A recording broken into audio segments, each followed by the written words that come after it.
Oke, next kita melanjutkan materi selanjutnya, yaitu bab meneladani perjuangan Rasulullah SAW di Madinah.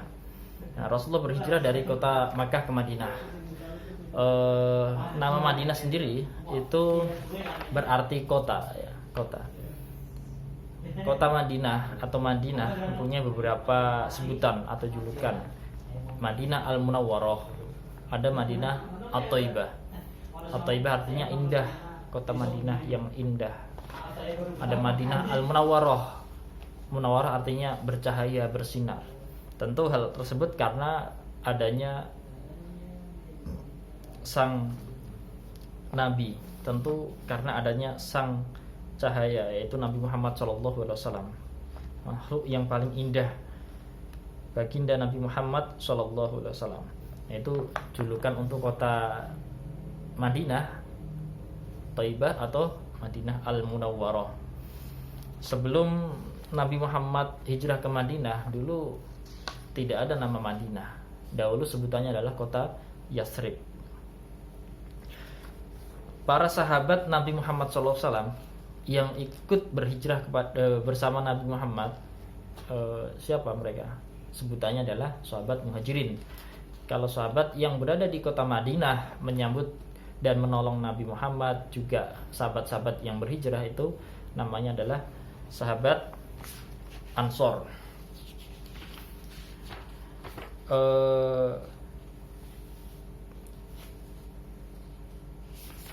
Suku yang berada di kota Madinah,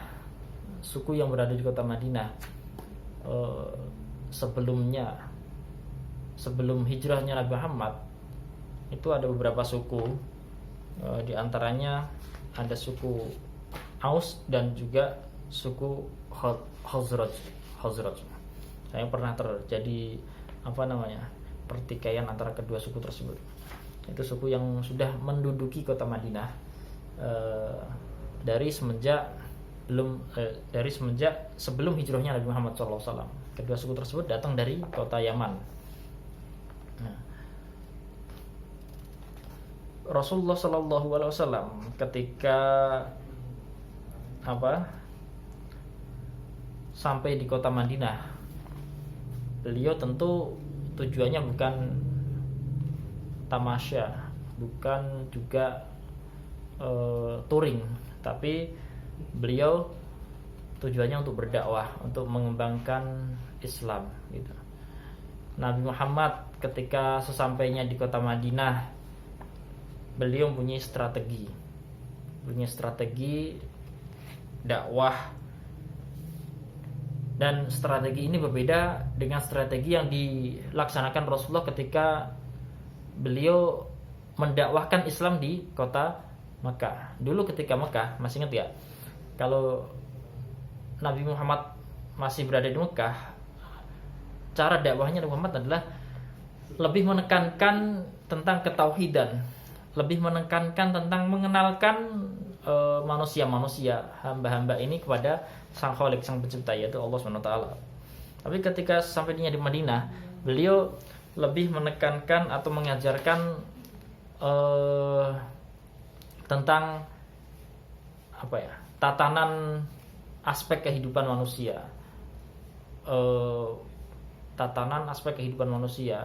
dan mengatur pola hidup manusia yang sesuai dengan ajaran Islam. Nah, jadi intinya kalau dulu ketika di Mekah itu lebih menekankan tentang ketauhidan, tapi kalau di Madinah ini tentang kefikihan atau ubudiyah, tentang masalah peribadahan dan yang lainnya itu.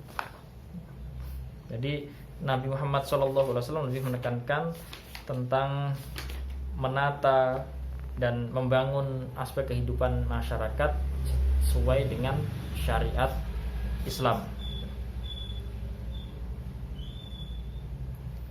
Nah, ketika Nabi Muhammad SAW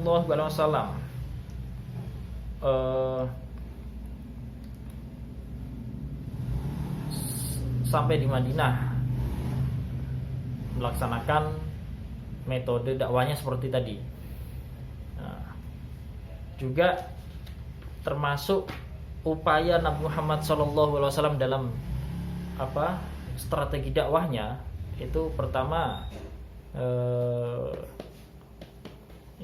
ini upaya-upaya yang untuk menyokong misi strateginya tadi, strategi dakwah Nabi Muhammad, yaitu dengan membangun Masjid Nabawi. Sebelumnya juga membangun Masjid Kuba. Pertama membangun masjid. Kedua, Nabi Muhammad SAW mempunyai upaya untuk mempersaudarakan antara kaum Muhajirin dan kaum Ansor. Beberapa sahabat dipersaudarakan dengan sahabat-sahabat yang lainnya. Muhajirin dipersaudarakan dengan kaum Ansor, seperti hanya sahabat Abu Bakar As-Siddiq, beliau dipersaudarakan dengan Zaid bin Harithah. Umar bin Khattab dipersaudarakan dengan Utbah bin Malik. Ada lagi Abdurrahman bin Auf dipersaudarakan dengan Sa'ad bin Rabi. Nah, ini bisa kalian lihat pada halaman 153. Saya tunjukkan ini. Ada Thalhah bin Ubaidillah dipersaudarakan dengan Ka'ab bin Malik. Nah, ini dalam mempersaudarakan ini Rasulullah SAW tidak hanya mempersaudarakan belaka, beliau mempunyai misi, mempunyai tujuan. Maksud Rasulullah SAW mempersaudarakan ini sangat mulia. Nah, ini juga penting. Tujuan Nabi Muhammad SAW mempersaudarakan kedua kaum ini, Muhajirin dan Ansor. Nah, bisa diperhatikan pada halaman tersebut 153 di atasnya itu ada dua hal, yaitu tujuannya agar kaum Muhajirin cepat mendapatkan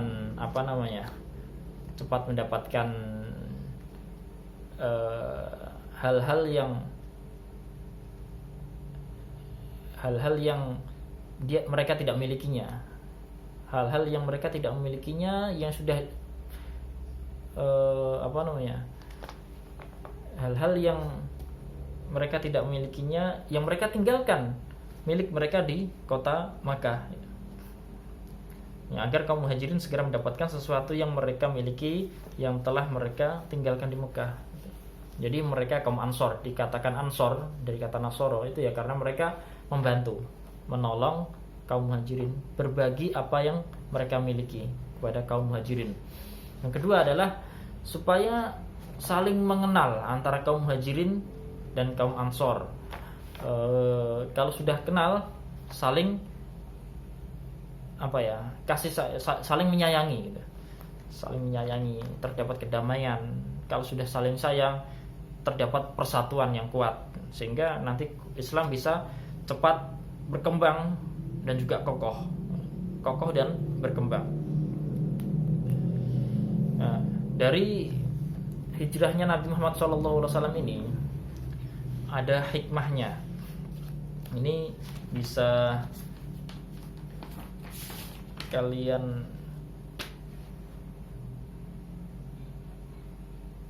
lihat pada 157 paling akhir, poin E.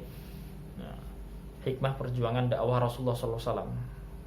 Hikmah hijrahnya Nabi Muhammad SAW atau hikmah perjuangan dakwah Rasulullah SAW.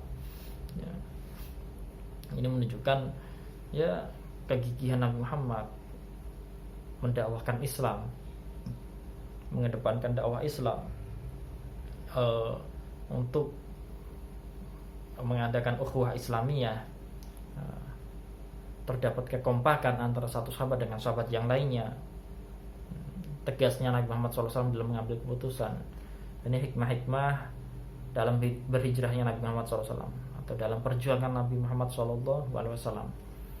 Nah, ada peristiwa-peristiwa penting, ada momen-momen penting besar setelah hijrahnya Nabi Muhammad, entah itu berupa perjanjian maupun berupa peperangan.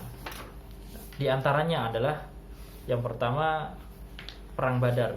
Perang Badar, perang yang terjadi pada pada tahun 2 Hijriah, kaum muslimin tentaranya hanya 313 melawan kaum Quraisy, kafir Quraisy yang berjumlah seribu. Itu kaum muslimin bisa menang berkat pertolongan Allah SWT. Ya, terus ada perang Uhud yang terjadi pada 3 Hijriah, ada juga perjanjian Hudaybiyah yang terjadi pada tahun 6 Hijriah, ada juga Fathu Makkah atau penaklukan kota Makkah. Ada juga perang Hunain, ada perang Bani Nadir. Perang Hunain terjadi pada tahun 8 Hijriah. Ini waktu-waktunya. Mana yang lebih dahulu di antara perang-perang tersebut? Perhatikan tahun-tahunnya itu. Mana yang terjadi pada tahun sekian Hijriah, itu perlu diketahui supaya menambah khazanah sejarah kita. Oke, ini untuk bab 11 tentang meneladani perjuangan Rasulullah Shallallahu Alaihi Wasallam di kota Madinah.